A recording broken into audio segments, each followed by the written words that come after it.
ये कहानी सदियों पुरानी है। किसी मुल्क के एक दूर उफ्तादा गांव में 3 गहरे दोस्त अहमद, शाहिद और कासिम रहते थे। गांव वालों के दरमियान उनकी दोस्ती एक मिसाल थी, जैसे एक दरख्त की 3 शाखें जो अलग होकर भी जड़ी रहती है। तीनों दोस्त बचपन से एक साथ हंसते खेलते और एक दूसरे के दुख सुख में शरीक होते आए थे। लेकिन वक्त हमेशा एक सा नहीं रहता। जिंदगी की सख्तियों ने उन्हें ऐसे घेर लिया जैसे कोई नाजुक परिंदा तूफान की जद में आ जाए।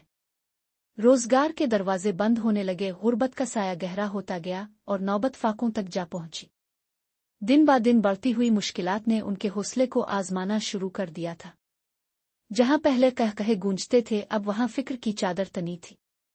आखिरकार जब भूख और परेशानी हद से बढ़ गई तो उन्होंने फैसला किया कि गांव छोड़ना होगा और किसी और जगह जाकर किस्मत आजमाई करना होगी। वो जानते थे कि अपने गांव को छोड़ना आसान नहीं, मगर अगर वो रुके रहते तो गुर्बत उन्हें निगल लेती। उन्होंने अपनी मामूली सी जमा पूंजी इकट्ठी की, चंद जोड़े कपड़े और थोड़ा सा राशन साथ लिया और उम्मीदों के सहारे एक नामालूम मंजिल की तरफ रवाना हो गए। रास्ता तवील था और कदमों में थकन की चाप थी, मगर उनके दिल में उम्मीद का चिराग रोशन था। वो एक बेहतर जिंदगी के ख्वाब आंखों में बसाए अपने गांव की मिट्टी को पीछे छोड़ते जा रहे थे। कई घंटों के सफर के बाद वो एक अजनबी इलाके में पहुंचे। चारों तरफ सुनसान मैदान, घने दरख्त और एक अजीब सी पुरस्रार खामोशी छाई हुई थी, जैसे ये जगह सदियों से वक्त की कैद में हो, जहां हुआ भी सरगोशियों में बात करती हो।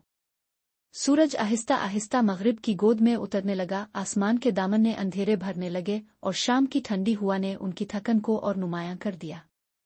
तीनों दोस्त एक बड़े सायादार दरख्त के नीचे बैठ गए। अहमद ने अपनी चादर बिछाई, शाहिद ने पानी की छोटी सी मुश्क निकाली और कासिम ने एक खुश्क रोटी तोड़कर सब में बांट दी। खामोशी में बस परिंदों की मध्यम चहचहाहट सुनाई दे रही थी। कासिम ने थके हुए लहजे में कहा, क्या गांव छोड़कर हमने सही फैसला किया?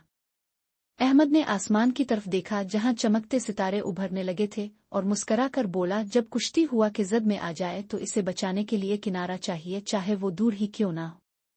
ये सुनकर शाहिद ने गहरी सांस ली, अपने जूते उतार कर एक तरफ रखे और जमीन पर लेट गया। जो भी होगा इकट्ठे सामना करेंगे।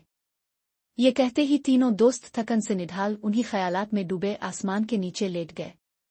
सुनसान इलाका था, दूर दूर तक ना कोई चिराग ना कोई आदमी, मगर तीनों दोस्त एक दूसरे के हौसले का सहारा थे। वो थके जरूर थे, मगर खौफ को अपने ऊपर हावी नहीं होने दे रहे थे।